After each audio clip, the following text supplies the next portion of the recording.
আব্বাস কয়বার এমপি হয়েছে? 4 থেকে 5 বার।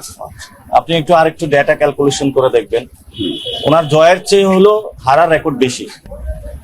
সো ইনশাল্লাহ এবার শাপলাকলি জয় হবে, আমরা এটা আশা রাখি, সবার উপরে বিশ্বাস রাখি। নাসিরউদ্দিন পাটোয়ারী, জাতীয় নাগরিক পার্টি, শাপলাকলি প্রতীকে আমি মনোনয়ন ফর্ম জমা দিয়েছিলাম।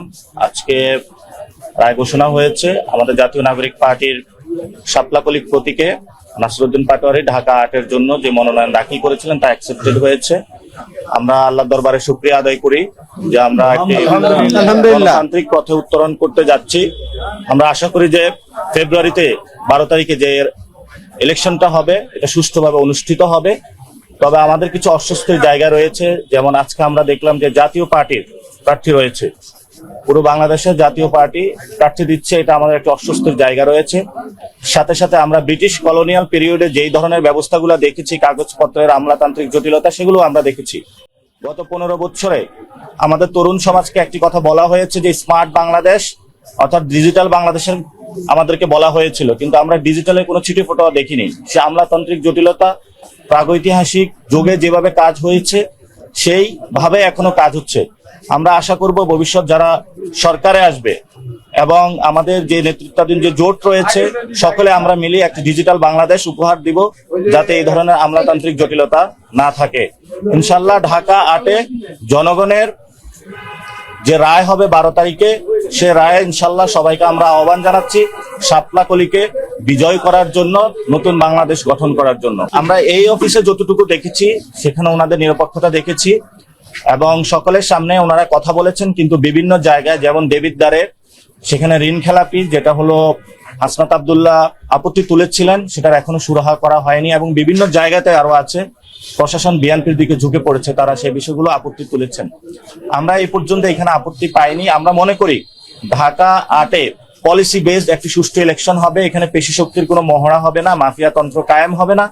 আমরা এখনো পরিস্থিতি যেটা দেখছি সেটাতে আমরা মনে করি নিরাপত্তার ঘাটতি রয়েছে, অর্থাৎ নিরাপত্তা নিয়ে আমরা শঙ্কিত রয়েছি এবং আমাদের যারা আমাদের সাথে কাজ করছেন তারাও নিরাপত্তা নিয়ে শঙ্কিত রয়েছেন। কিন্তু প্রশাসনের দিক থেকে যদি ওনারা আরো অ্যাক্টিভ হন, আমরা আশা করি ঢাকা 8-এ একটি সুষ্ঠু ইলেকশন করা সম্ভব বলে আশা করি।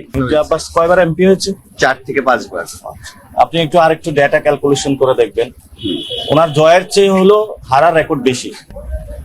সো ইনশাল্লাহ এবার শাপলাকলি জয় হবে, আমরা এটা আশা রাখি, সবার উপরে বিশ্বাস রাখি ইনশাআল্লাহ। আর জামায়াত ইসলামের বিভিন্ন জায়গায় তারা প্রার্থিতা দিয়েছেন, ইসলামী আন্দোলনও দিয়েছেন। আমাদের আজকে প্রিলিমিনারি একটি মিটিং রয়েছে কেন্দ্রীয় ভাবে, আশা করি যে কালকে মনোনয়নের যে যাচাই বাছাইটা কালকেও চলবে, তো সেই ক্ষেত্রে 5 তারিখ পর্যন্ত আমরা আশা করি আমাদের এই বিষয়গুলো সমস্যার সমাধান হয়ে যাবে। ওনাদের যে মনোনয়ন ফর্মগুলো টিকবেন, আমাদের যেগুলো টিকবে, সেগুলো নিয়ে আমরা একটি সুন্দর যাত্রা করে সরকার গঠনের দিকে যেতে পারবো আশা করি। টোটাল আমরা 47টা দিয়েছিলাম, এর মধ্যে একটি অ্যাকসেপ্টেড হয়নি, ওনার একটু সময় লেট হয়ে গিয়েছিল, বাকিগুলো অ্যাকসেপ্টেড হয়েছে। যাচাই বাছাইয়ের পরে যখন রেজাল্ট আসবে তারপরে আমরা দেখতে পাবো যে টোটাল কয়টি হয়েছে। অর্থাৎ আমরা এখানে সংখ্যাটা বাড়ানোর চেষ্টা করি নাই, আমাদের কয়টি আসনে ইনশাল্লাহ আমরা জয় ছিনিয়ে নিয়ে আসতে পারবো সেটা চিন্তায় করে দিয়েছি। এবং জামায়াত ইসলামী আন্দোলন, এবি পার্টি এবং যে আমাদের জোটটা রয়েছে, মামুনুল হকের পার্টি রয়েছে, আমরা সবাই মিলে যাতে সরকার গঠন করতে পারি সেই প্রচেষ্টার অংশীজন হিসাবেই আমরা এই জোটে মনোনয়ন জমা দিয়েছি। এবং যে বিজয়ী আসন হিসেবে আমরা নিয়ে আসতে পারবো, সেখানেও হলো বিজয়ী আসন হিসেবে আমরা বেশি দেখেছি, আমরা সংখ্যা বাড়ানোর চেষ্টা করি নাই। আর বাংলাদেশের বর্তমান যে পরিস্থিতি রয়েছে, নির্বাচন কমিশন ইলেকশনের তফসিল দেওয়ার পরে আমরা নির্বাচন কমিশনকে বাংলাদেশে আর দেখতে পাচ্ছি না। চিফ ইলেকশন কমিশনার থেকে শুরু করে বিভিন্ন জায়গায় বাংলাদেশের বড় ধরনের শোডাউন হচ্ছে পলিটিক্যাল পার্টিগুলোর।